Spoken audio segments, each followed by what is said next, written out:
Meus irmãos, a pergunta que deixei no programa anterior mexeu com a cabeça de muita gente. Como vamos conhecer o mistério de Deus se não conhecermos Deus?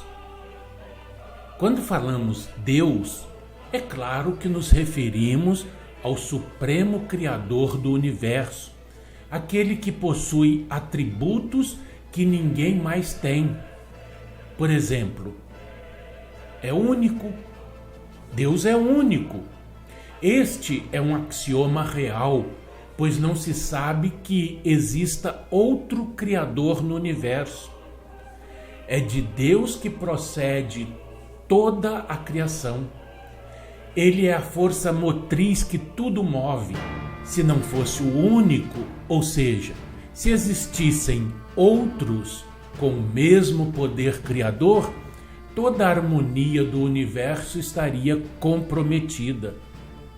Haveria, como bem demonstra as mitologias grega e romana, intermináveis disputas entre eles, com a possibilidade de aquele que exerce o cargo de superior, mas apenas administrativamente, sem poderes superiores de fato, não conseguisse controlar a situação e apaziguar os ânimos. Outro atributo: Deus é eterno. Muito complexo esse atributo, pois o que sabemos da eternidade?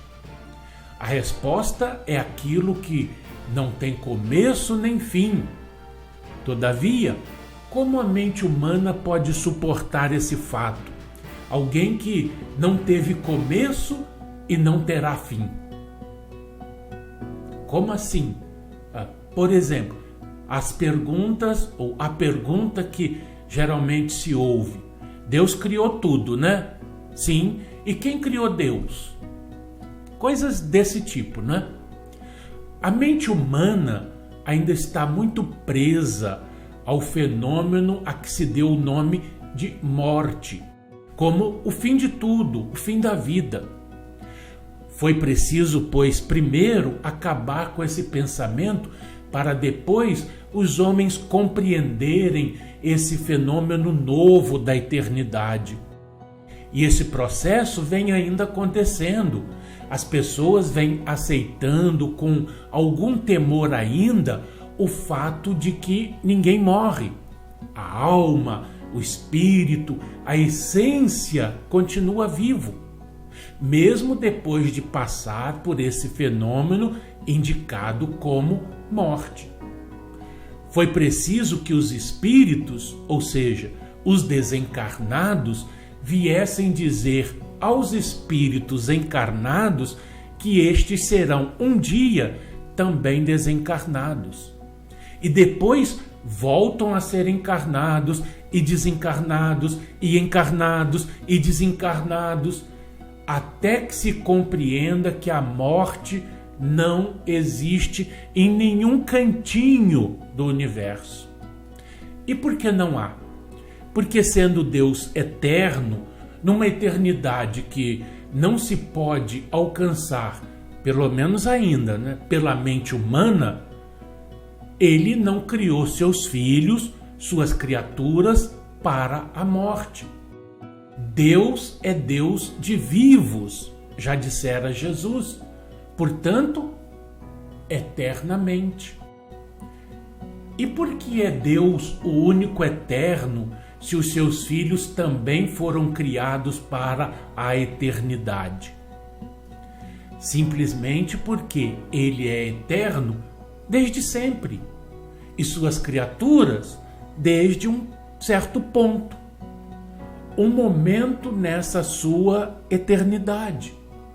Entendido isso, temos que, por ser Deus único e eterno, é imutável, quer dizer, não muda, não há nele mudança. É perfeito como pode ser alguém perfeito nesse universo. Isso nos remete ao Evangelho de Jesus, quando o Mestre nos disse para sermos perfeitos como perfeito é o Pai que está nos céus. Ora, como podemos ser perfeitos como o Pai se não somos eternos como Ele, únicos, perfeitos? Alguém pode até pensar que se um dia alguém aqui for perfeito como Deus, Deus deixa de ser o único. Não, isso não acontece. Não acontece porque podemos sim ser perfeitos como Deus. E eu particularmente creio que atingiremos esse ponto, todos nós. Mas não seremos perfeitos sempre. Esse ponto é o que diferirá a nossa perfeição com a perfeição de Deus. Ele, perfeito sempre. Nós, perfeitos a partir de... Percebem isso? Seremos um dia.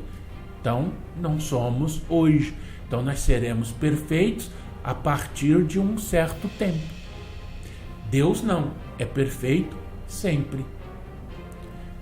Sendo Deus eterno, único, perfeito, imutável, já que não muda nas suas decisões e suas leis são imutáveis por isso mesmo, só nos resta admitir que Ele é todo-poderoso e ainda mais soberanamente justo e bom. Pode tudo e por isso mesmo emprega sua justiça e sua bondade. Esta é uma pálida anotação sobre o que aprendemos a respeito de Deus. É importante para entendermos a mensagem do Apocalipse. Por isso, estamos trazendo essas recordações aqui dentro deste capítulo 10, que é o capítulo que nos mostra os primeiros sinais referentes ao segundo advento do Cristo. Por ora, que a paz de Deus esteja com todos, sempre e eternamente. Um fraternal abraço.